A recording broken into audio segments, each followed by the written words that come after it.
உலகமெங்கும் வாழும் அனைத்து ஜோதிட அன்பு உள்ளங்களுக்கும் நெஞ்சார்ந்த உற்சாகமான வணக்கங்களை, பணிவான வணக்கங்களை தெரிவிச்சுக்கிறேன். என்னுடைய 40 வருட அனுபவங்களில் அடுத்ததாக நம்ம பார்க்க இருக்கிறது திருமண பொருத்தத்தில் ஒரு பொண்ணுக்கு திருமண பொருத்தம் பார்த்து கொடுத்து, சுபத்துவ பாவத்துவ ஜோதிடர் திருமண பொருத்தம் பார்த்து கொடுத்து அந்த திருமணம் எவ்வளவு பிரச்சனைக்குள்ளானது அப்படிங்கிறத பற்றி தான் இன்னைக்கு நம்ம பார்க்க இருக்கிறோம். அதாவது ஒரு ஜாதகத்தை கணிக்கும் முதல்ல திருமண பொருத்தம் பார்க்கறதுக்கு முன்னால் முதல்ல அந்த ஜாதகத்தை முழுமையாக கவனிக்கணும்.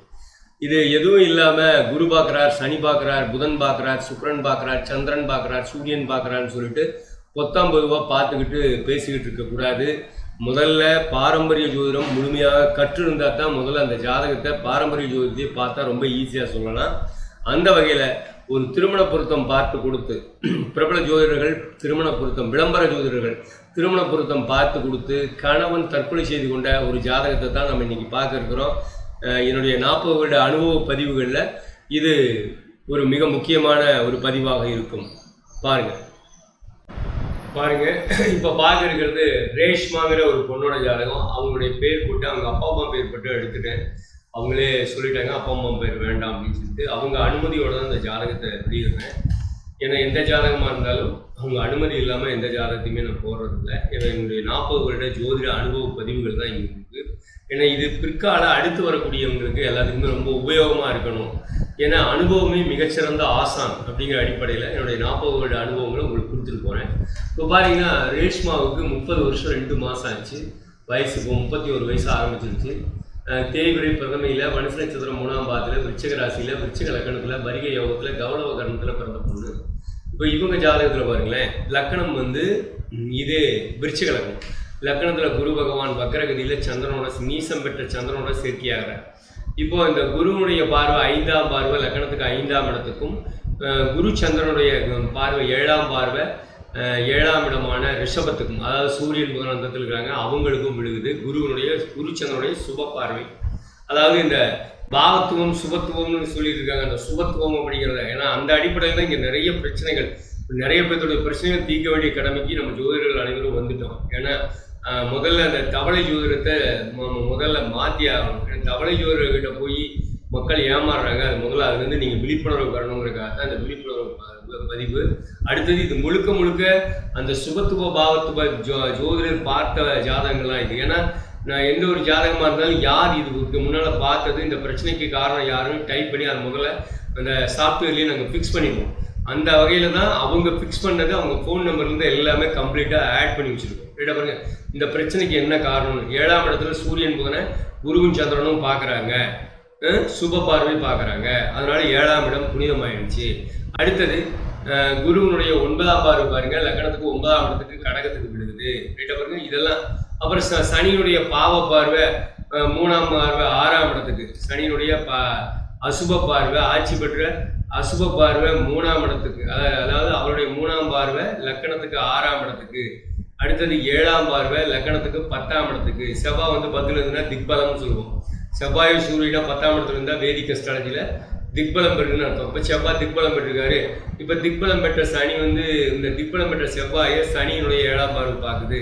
அடுத்தது 10ஆம் பார்வை லக்கணத்துக்கு குருவுக்கும் சந்திரனுக்கும் விழுகுது அப்படின்னு சொல்லுவாங்க. இதெல்லாம் பொதுவாக சொல்றதான் சாமி. இதில் ஒரு பர்சன்டேஜ் பலம் அவ்வளோதான், வேற ஒன்றும் இல்லை. அப்புறம் நவாம்சத்தில் பார்த்தீங்கன்னா கிரகபலம் குரு ஆட்சி பெற்றுட்டாரு, செவ்வாய் ஆட்சி பெற்றாரு, சுக்கிரன் ஆட்சி பெற்றுட்டாரு அப்படின்னு சொல்லுவாங்க. அதாவது கிரக பலத்தை வேதிக்க நவாம்சத்தில் ராசியில் இருக்கிற கிரகங்களுடைய பலத்தை நவாம்சத்தில் பார்க்கக்கூடிய முறை தான் இந்த ஆட்சி உச்சம் பலம் இதில் ஏதாவது இருக்கா அப்படின்னு சொல்லி பார்த்துக்கிறது, கொஞ்சம் பவர் சேர்த்துக்கிறது. அடுத்தது நாம் என்ன ரொம்ப முக்கியமாக பார்க்க வேண்டியது என்ன அப்படின்னா பாவஸ்புடம். அதாவது இந்த ரேஷ்மா பிறந்த தேதியில், மாதத்தில், வருஷத்தில் கரெக்டாக பிறந்த நேரத்தில் 7:27 அந்த நேரத்தில் மாலை நேரம் இரவு பிறந்திருக்காங்க ஆலத்தூரில். இப்போ இந்த ஜாதகத்தில் பாருங்களேன், கிரகங்களுடைய பவர் டிகிரி எல்லாமே இதில் இருக்குது. பாருங்க. இப்போ நம்மளுக்கு என்ன இதில் ரொம்ப இம்பார்ட்டண்ட்டான சில விஷயங்கள் சொல்லணும் அப்படின்னா, திருமண வாழ்க்கை அப்படின்னு சொல்லி பார்க்கும்போது இந்த திருமண வாழ்க்கையில் எப்படிப்பட்ட நிலை அவங்களுக்கு டிகிரி வைஸாக அவங்களுக்கு விழுது. அதாவது 186 டிகிரி அப்படிங்கிற ஒரு நட்சத்திரத்தை அதாவது பொண்ணுடைய ஜாதகத்துக்கு, பெண் மணமகளினுடைய ஜாதகத்துக்கு 186 டிகிரியில விழுகிற 186 பாகையில, டிகிரி பாகை 2 ஒன்று தான், அந்த பாகையில விழுகிற நட்சத்திரம் அது எந்த நட்சத்திரமா இருந்தாலும் அந்த நட்சத்திரத்தை இந்த ஜாதகரோடு இணைக்கக்கூடாதுங்கிறது தான் முதல் ரூலு. ஏன்னா இது நிறைய ஜோதிடர்களுக்கு தெரியறதில்லை. நீங்கள் ஜோதிடம் புதுசாக கற்றுக்கிறவங்களா இருந்தாலும் யாராக இருந்தாலும் கொஞ்சம் இது நான் சொன்னதை கருத்தை நீங்கள் ஆராய்ச்சி பண்ணி பாருங்கள். 186 டிகிரி அப்படிங்கிறது ரொம்ப ரொம்ப முக்கியம். அது ஜாதகம் பார்த்தா தெரிஞ்சிடும் 186 பாகையில். இப்போ இதில் நம்மளுக்கு கவனிக்க போகிறது என்னென்னா, இங்கே வந்து 7வது ராசி சப்ராடு, வீட்டினுடைய அதிபதி சுக்கிரன், உபநட்சத்திராதிபதி நட்சத்திரம் வந்து சந்திரன் ரோகிணி, உபநட்சத்திரம் வந்து ராகு. அப்போ இந்த ராகு ரொம்ப பிரச்சனைக்குரிய கிரகம் அப்படிங்கிறது முதல்ல தெரிஞ்சுங்க. 7வது ராசி ஒரு ஜாதகத்துடைய கொடுப்பினைவே நம்ம பார்க்குறோம். இந்த ஜாதகத்துடைய கொடுப்பினைங்கிறது ரொம்ப ரொம்ப முக்கியம்.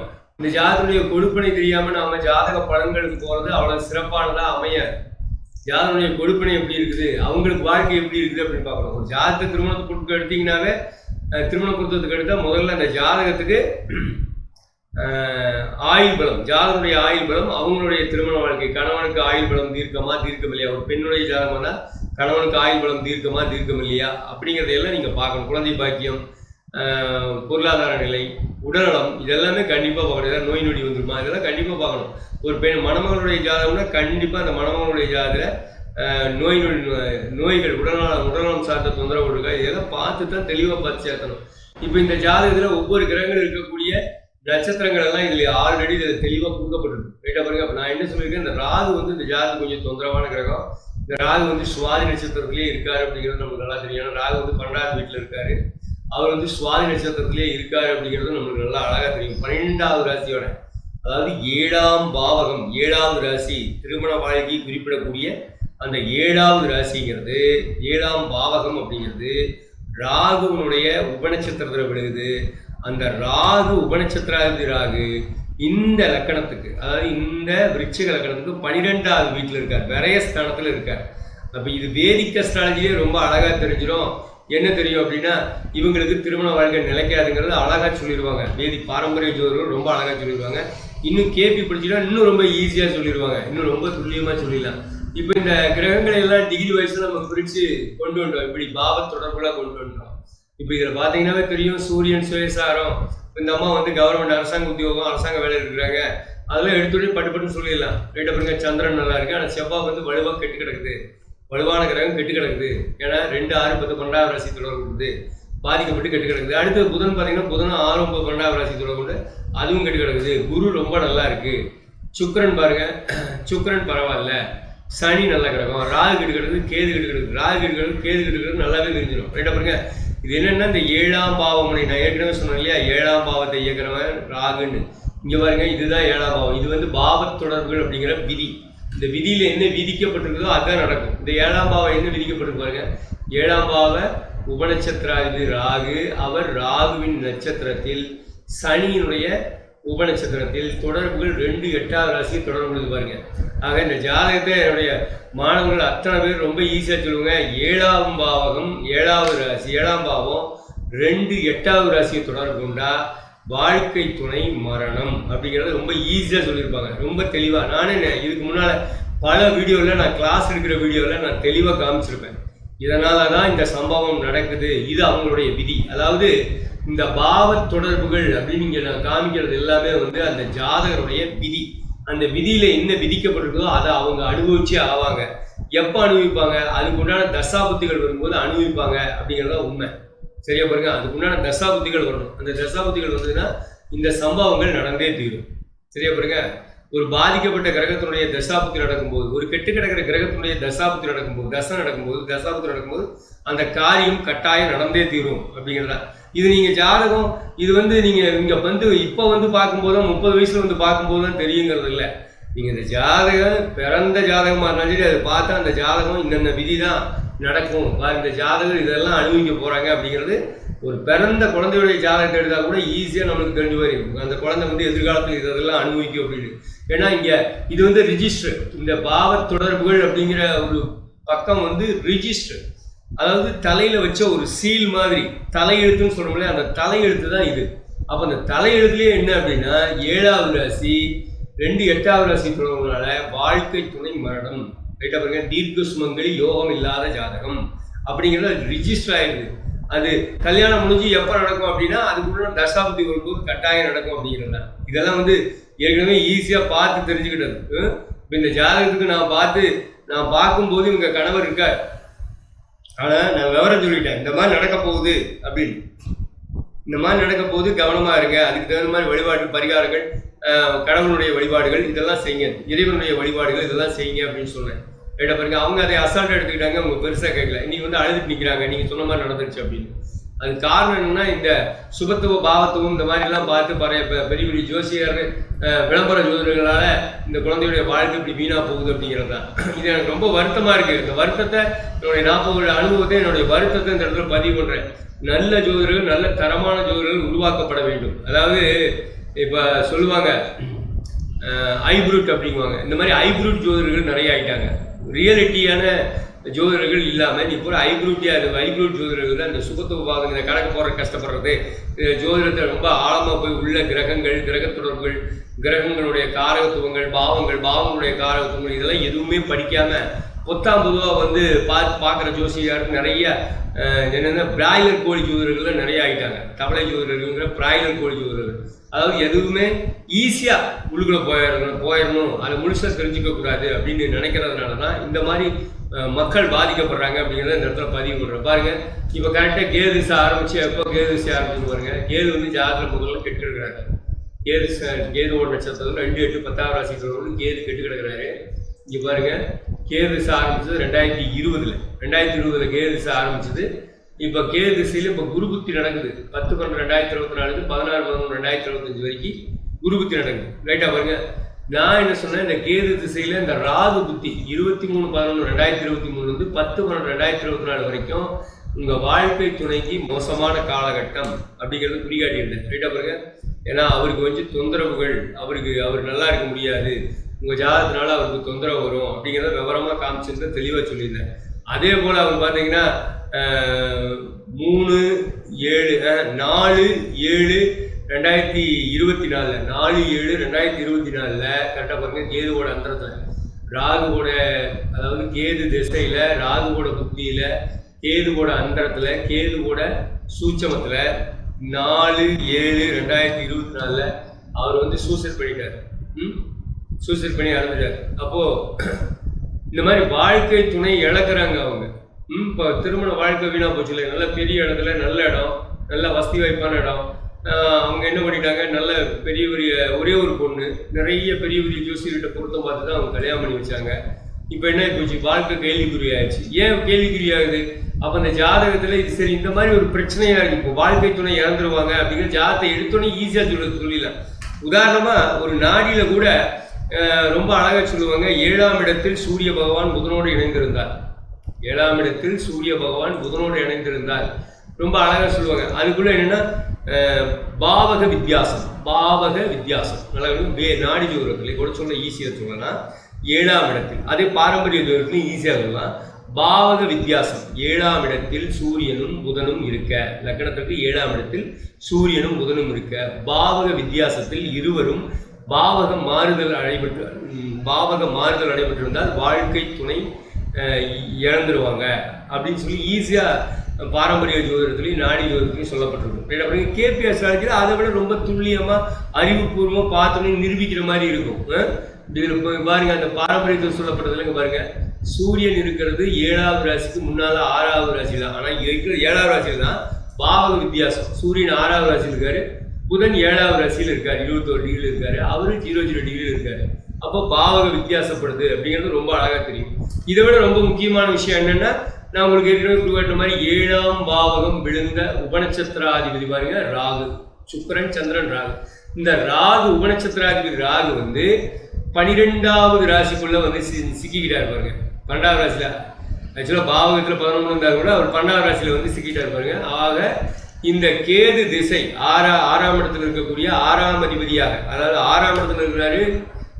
யார் 6ஆம் இடத்துக்கு பாருங்க, 6ஆம் இடத்துல கேது இருக்கார். லக்கணத்திற்கு 6ஆம் இடத்துல கேது சுகனோட சேர்ந்திருக்கார். ஆக கேது உடைய திசையில, ராகு உடைய புத்தியில, கேதுவோட திசையில 6ஆம் இடத்துல இருக்கிற கேதுவோட திசை 6ஆம் அதிபதியாக செயல்படும். அவருக்கு 7ஆம் இடத்துல இருக்கிற ராகுவோட புத்தி லக்கணத்துக்கு 12ஆம் இடமாக மாறும். ஆக அப்படிப்பட்ட கேது திசை ராகு புத்தியில அவங்க கணவர் தற்கொலை செய்து கொண்டார், தற்கொலை செஞ்சிட்டார். அந்த தற்கொலை பண்ணிக்கிட்ட ஜாதகமும் எங்கிட்ட இருக்குது. ஏன்னா அவங்க ஜாதகத்தை ஏற்கனவே பார்த்துட்டேன். அது இந்த மாதிரி நடக்கும்னு நம்மளுக்கு முதலே தெரியும். அதாவது ஒரு ஜாதகத்தை பார்த்தாவே நம்மளுக்கு எல்லாமே மேக்ஸிமம் தெரிஞ்சிடும். இந்த கேபி அஸ்ட்ராலஜி எங்கிட்ட படிச்சிங்கன்னா கொஞ்சம் முதல்ல ஒரு தைரியம் வேணும். ரைட்டாக பாருங்க, மன தைரியம் இருந்தால் தான் படிக்க முடியும்.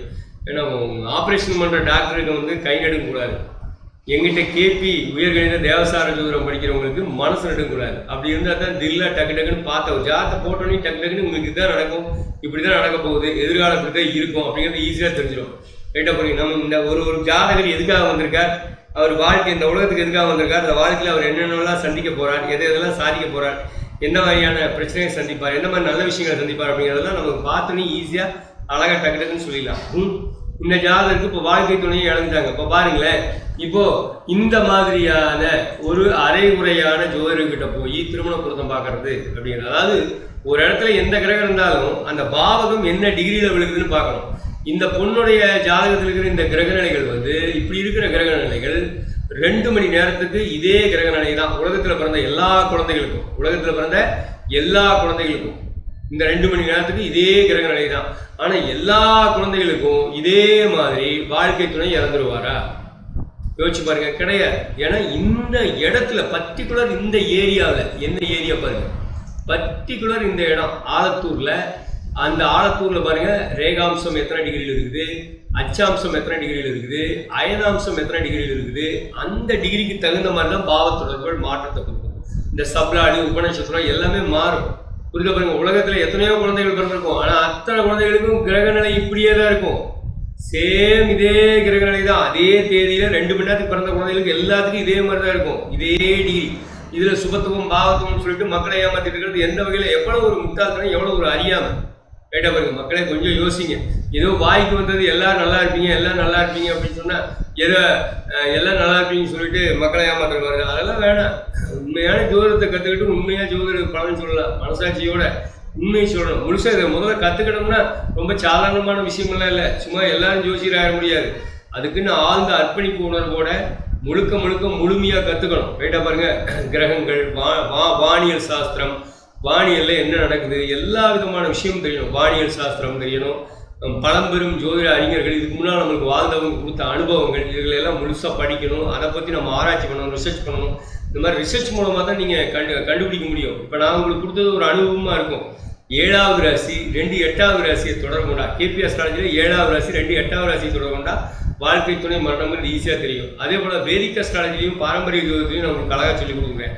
ஆகவே முதல்ல ஒரு ஜாதகத்தை எடுத்தால் தீர்க்க சுமங்கல் யோகம், வாழ்க்கை துணைக்கு எப்படி இருக்கும், கணவனுக்கு எப்படி, ஒரு பெண்ணுடைய ஜாதகத்தை எடுத்தீங்க கணவனுக்கு எப்படி இருக்கும், அதுக்கப்புறம் குழந்தை பாக்கி எப்படி இருக்கும், அடுத்தது அவங்களுடைய வாழ்க்கையில் செல்வாக்கு நிலை எப்படி இருக்கும், உடல்நலம் எப்படி இருக்கும், இதெல்லாம் பொருத்தம். இதுதான் மிக முக்கியம். ஜாதக பொருத்தம் எல்லாம் சொல்லுவாங்க, ஜாதக பொருத்தம் தாங்க, அதுக்கு எனக்கு ஒரு 100 ரூபாயா, எனக்கு ஒரு 500 ரூபாயா, ஒரு 1000 ரூபாயா அப்படின்னு சொல்லுவாங்க. முதல்ல அந்த ஜாதக பொருத்தம் பார்க்கணும். முதல்ல ஜாதகத்தை முழுசாக டோட்டலாக கணிக்கணும், கவனித்து பார்த்து தான் நீங்கள் சேர்த்தணும். அதுலேயும் 186 டிகிரி எந்த காரணத்தை கொண்டும் சம்மந்தப்படுதாலும் நீங்கள் ரொம்ப முக்கியமாக கவனிக்கணும். என்னுடைய மாணவர்கள் கேபி உயர்கணித தேவசார ஜோதிடம் அப்படின்னு சொல்லி போட்டாங்க, அவங்களுக்கு கண்டிப்பாக அந்த திருமணபுரம் 100% கரெக்டாக தெரியும். ரைட்டாக பாருங்க, எந்த இடத்துலையும் அவங்க தோக்க மாட்டாங்க, கரெக்டாக சொல்லுவாங்க இது இதனால தான் அப்படின்னு சொல்லிட்டு. இது 40 வருஷம் நான் பண்ணி வச்ச கல்யாணங்கள், எத்தனையோ கல்யாணங்கள், எல்லாரும் சூப்பராக இருக்கும். ஒரு சின்ன குறை கூட என் மேலே சொல்ல முடியாது. மிஞ்சி போனால் அவர் கோயிலுக்கு போக சொல்கிறான்னு சொல்லுவாங்க, அதுதான் உண்மை. நான் கண்டிப்பாக இறைவனை போய் பாருங்கிறேன். நம்பிக்கை இருக்கிறவங்களுக்கு, நம்பிக்கை இல்லாதவங்களுக்கு பரவாயில்ல, நம்பிக்கையோடு இருங்கன்னு சொல்லுவேன். புரியுதா பாருங்க, ஆன்மீகமோ நாத்திகமோ இல்லை மாற்று மதங்களோ அந்த மதங்களையாவது வணங்குங்க அப்படின்னு சொல்லுவோம். மொத்தத்தில் பிரார்த்தனை மிகப்பெரியது, அளப்பரியது. பிரார்த்தனை நன்றாக மனசார பிரார்த்தனை பண்ணால் அதை விட மிகப்பெரிய சக்தி வேற எதுவும் இல்லை. புரியுதா பாருங்க. மீண்டும் அடுத்தடுத்த பதிவுகளை சந்திப்போம். உங்களுக்கு இந்த ரேஷ்மாவுடைய ஜாதகத்தை காமிச்ச அடுத்த பதிவாக வர்றது எது தெரியுமா, ஒரு குழந்தையினுடைய ஜாதகத்தில் நல்லா இருக்குது, சூப்பராக இருக்குன்னு நிறைய ஜோசியர் சொன்னாங்க. அப்பா அம்மாவுக்கு எல்லாம் பிரமாதமாக இருக்குது. ஆனால் தந்தை இறந்து விட்டார். எதனால் இறந்தார் அப்படிங்கிற பதிவை அடுத்த என்னுடைய அனுபவ பதிவில் பார்ப்போம். மீண்டும் சந்திக்கும் வரை உங்களோடு வந்து விடைபெறுகிறேன். நன்றி, வணக்கம், வாழ்த்துக்கள் நண்பர்கள்.